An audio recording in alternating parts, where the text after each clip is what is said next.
SwayamPrabha. Digital India. Educated India.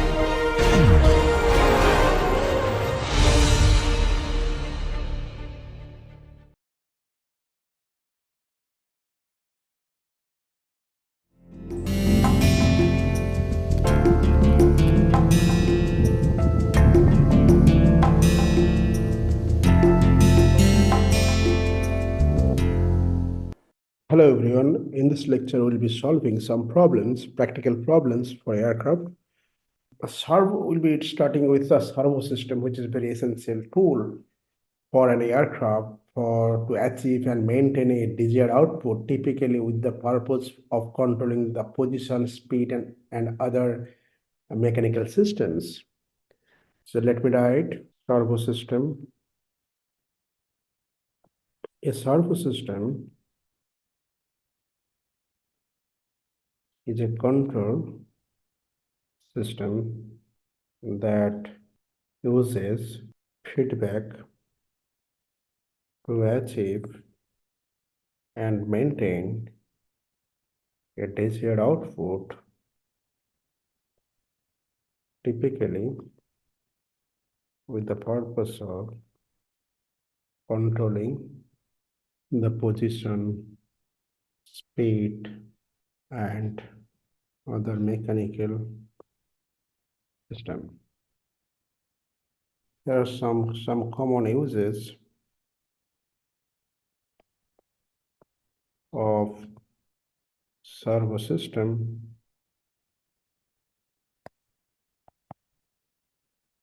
Flight control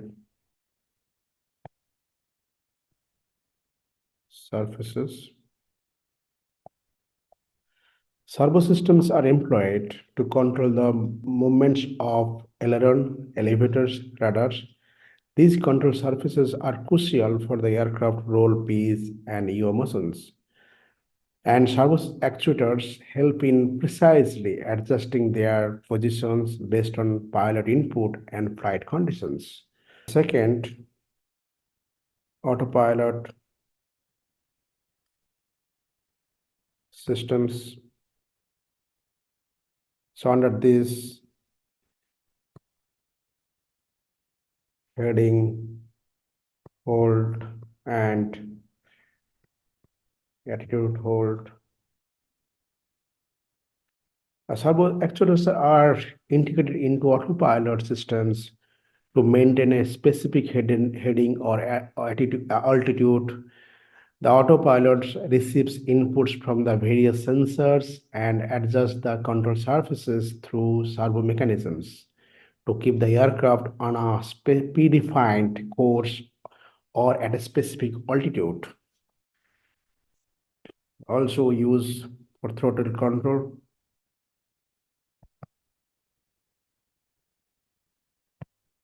For the engine throttle, also you can use the servo system, flaps and slats, and landing gear. We use servo system, landing gear.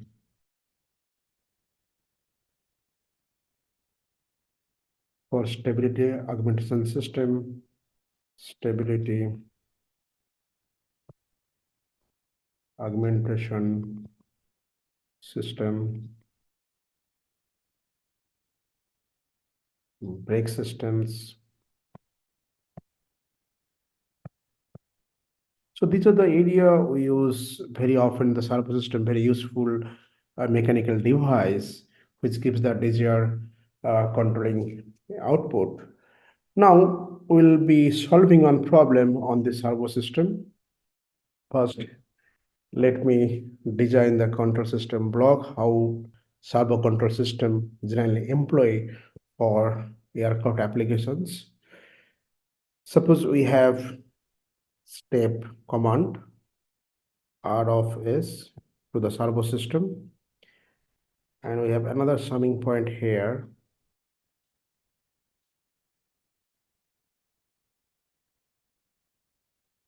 Let me draw the figure first, then I'll explain.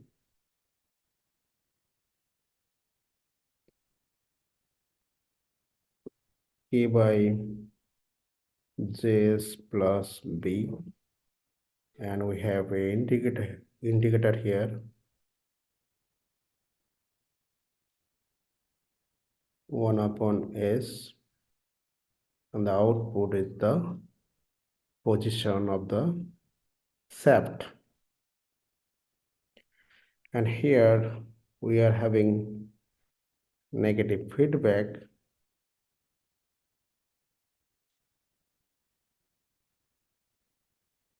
Sorry, here we have a block here.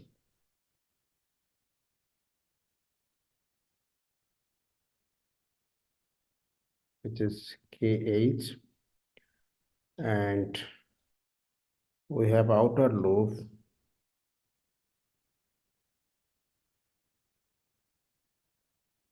negative, positive, positive, negative. This is how the servo system are generally used for application purpose. Here is the controller gain. K is the velocity feedback constant. This is basically tachometer, we can say tachometer we use for this purpose, for measuring the speed of the shaft.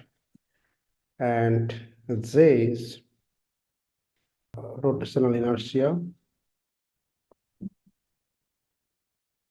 inertia, and B is frictional coefficients. Now from the figure one, let's go the final transfer function step by step. First, we'll find the transfer function for this block, for this loop, the inner loop transfer function.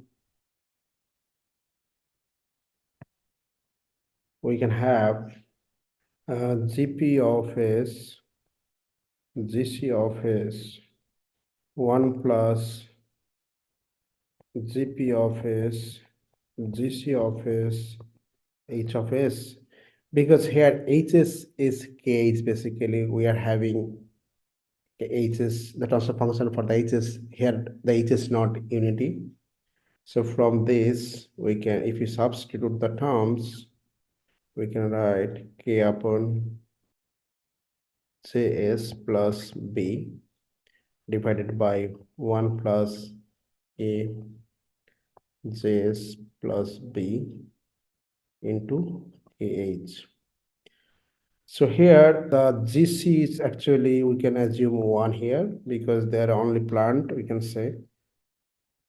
So here this is 1. So from this we can write K upon Js plus B plus KH. And if you now redraw the block diagram again, we can come up summing point. This is summing point, and we are having the inner loop. We can write, so 1 upon S we can multiply to the inner loop transfer function. We can write K upon S into Js plus B plus KH, and this is output Y of S. This is the reference input, and we can write like this. This is negative feedback plus. Now we can find the overall closed loop transfer function for this block. It's figure 2. OIS by RS, we can write K upon S into Js plus B plus K into KH divided by 1 plus K upon S into JS plus B plus K into KH. So from this we can write K upon JS square plus BS plus KKHS plus K, and from this further we can write K upon JS square plus B plus KKH into S plus K. And if you take J common from the numerator, we can write K upon J divided by S square plus B plus KKH divided by J into S plus K by J. So this is the second order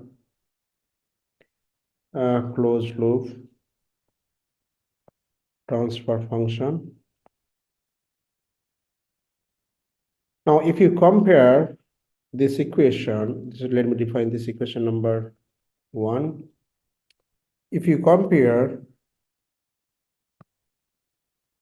equation 1 with the standard second order transfer function, which is omega n square divided by s square plus 2 zeta omega ns plus omega n square. So we can find the natural frequency and damping ratio with the following relations. The damping ratio we can write zeta equal to B plus K into KH divided by 2 root over Kj. Natural frequency we can write omega n equal to root over K by J. So this is the expression we have. Now the question is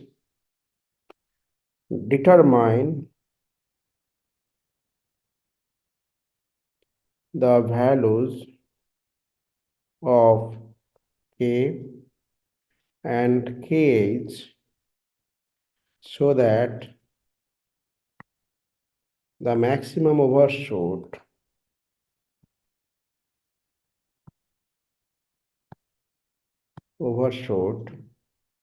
in the unit step response is 0.2 and peak time TP is 1 second. With these values,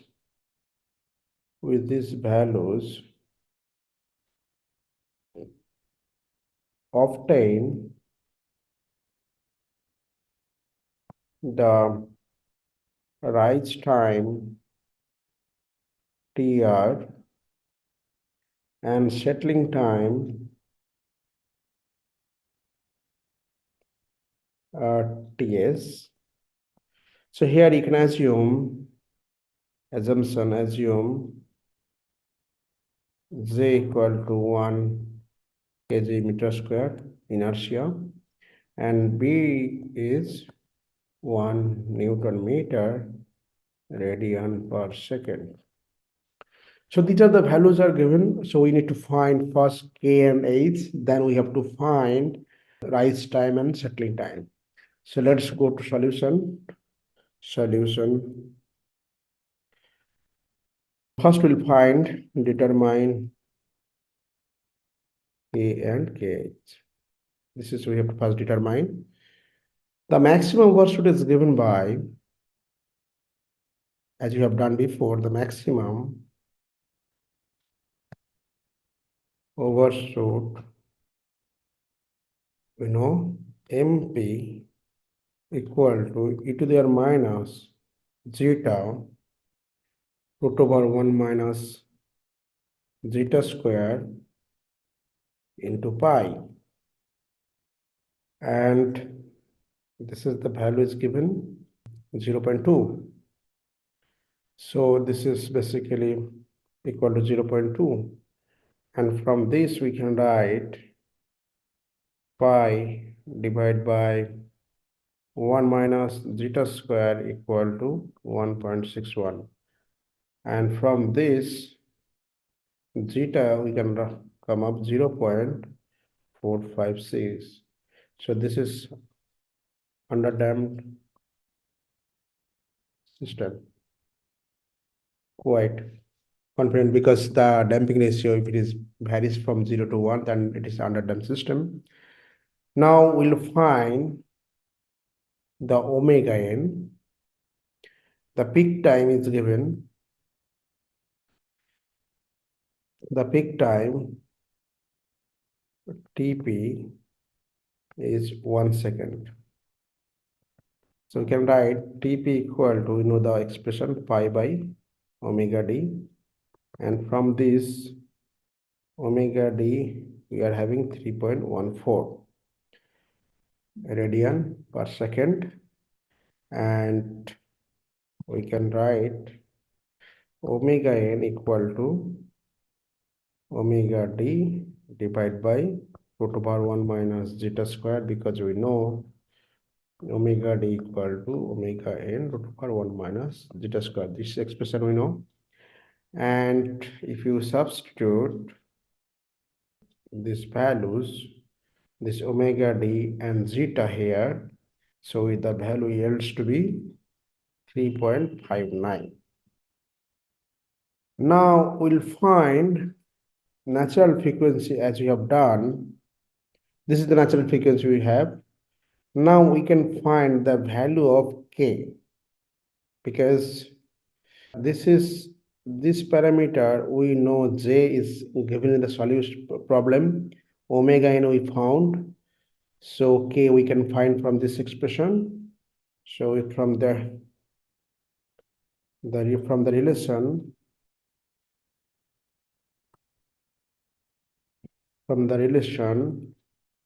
omega n equal to root over k by j, we can write k equal to j omega n square, and j is 1, so omega n square we can write 12.5 Newton meter. Now we'll find kh from the relation. We know from this relation already have here. From this relation we can find kh equal to root over kj into zeta minus b root over k. And from this j is 1, we can write further 2 root over k zeta 1 minus divided by k. And if you substitute the values, k we know, zeta we know. So if you substitute all the values of k is coming 0.178 second. We'll find the rise time, because kh and k we have found. Now we can go to find the rise time. Also, I mean, k is k we found. Also, we found zeta and omega n. So from these values, we can find the rise time. Rise time Tr we know pi minus beta divided by omega d, and where beta tan inverse omega n root over 1 minus zeta square divided by xi omega n. And from this we can write tan in. But if we substitute all the values zeta and omega n, we can write tan inverse 1.95 and the value yields to be 1.10. If you substitute beta in this expression, TR expression, so TR yields to be 0.65 second. And settling time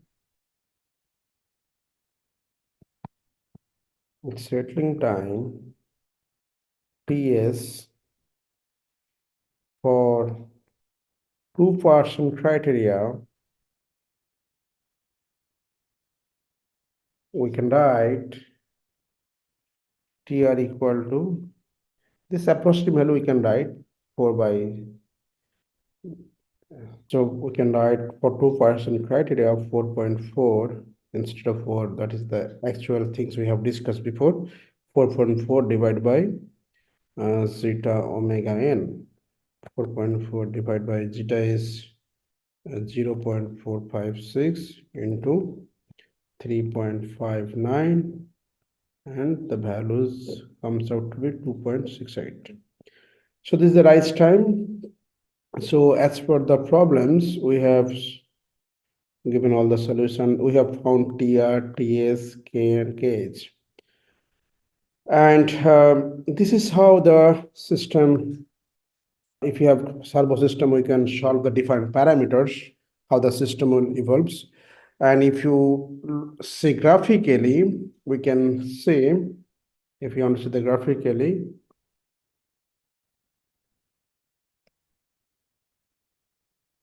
so we have all the parameters. This is, for example, the servo system shaft position, y of t. This is t, and this is the, suppose, the step command. And we are having the steady state error. It's very less here.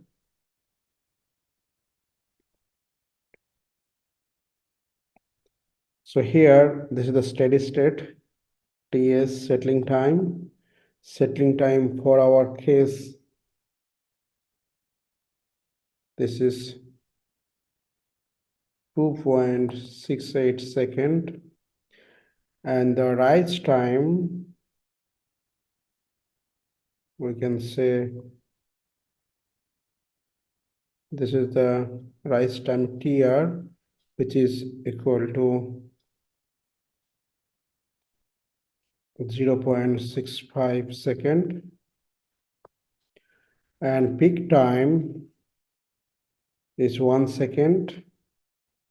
This is the peak time, which is basically 1 second. And the overshoot is 20%. So this is how we can say, we can plot things in the graphical way, how we can see the different parameters for the time in the time domain specifications. Now, let's have another example. So example 2, consider the following block diagram for electric motor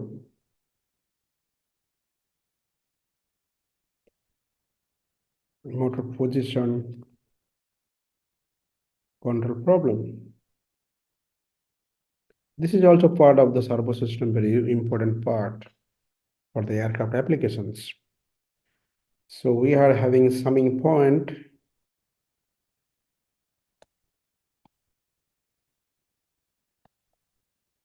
R of S. We are having controller block here. Controller GC of S and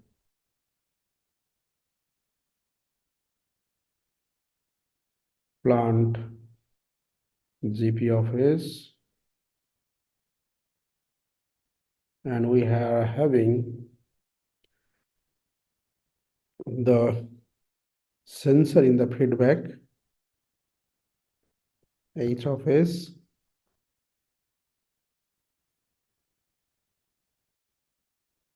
is positive, and where the transfer function for the different blocks GF, GP of S, we are having 1 upon S into S tau plus 1, and GC of S we are having Kp, and H of S we are having 1 plus KTS. So we have different transfer function for the different subsystems. Now the question is, determine the system type and relevant error constant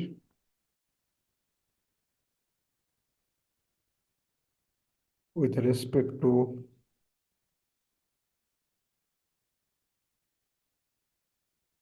reference input, step, and amp. So in this question, we'll be finding the system type and relevant error constants, the steady state error basically. Solution, let's start with the problem. The open loop transfer function, open loop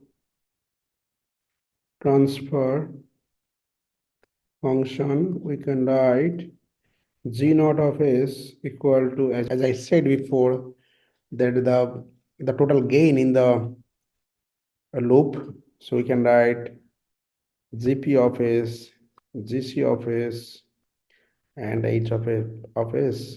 And from this we can write, if you put all the transfer functions, then we can get Kp 1 plus KTS divided by S into tau S plus 1. So this is basically type 1 system, because in the open loop transfer function we have one pole at origin, this type 1 system. Now we'll find the steady state error, ESS, steady state error. ESS is equal to limit S tends to 0 from the final value theorem. And we'll substitute limit S tends to 0, S by 1 plus G naught of S into RS. So as you know, E of S, we can write RS divided by 1 plus G naught of S. So this is the expression you already have in the previous lectures. We'll substitute the expression. If you have, so this is the steady state error for the given system, and if R of S equal to 1 upon S, so we can, for the step function, step command, let's check what is the error. ESS limit S tends to 0, 1 plus. So as you know, if the system type is 1, and if you apply step command, the error should be 0. That is the mathematical things we have done before. So 1 by 1 plus limit S tends to 0, we can write the open loop transfer function here, 1 plus KTS divided by S into tau S plus 1. And if you put S tends to 0, it will come 1 plus infinity in this part. So the value is going to 0.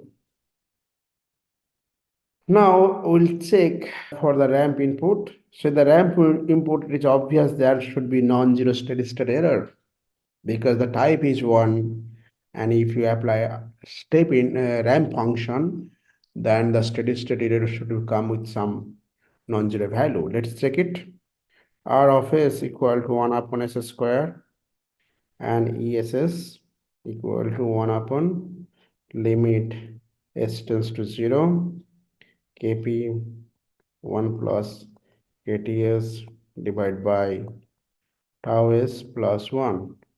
SS will cancel out, so you can go back to the lecture. This is the expression we're supposed to get.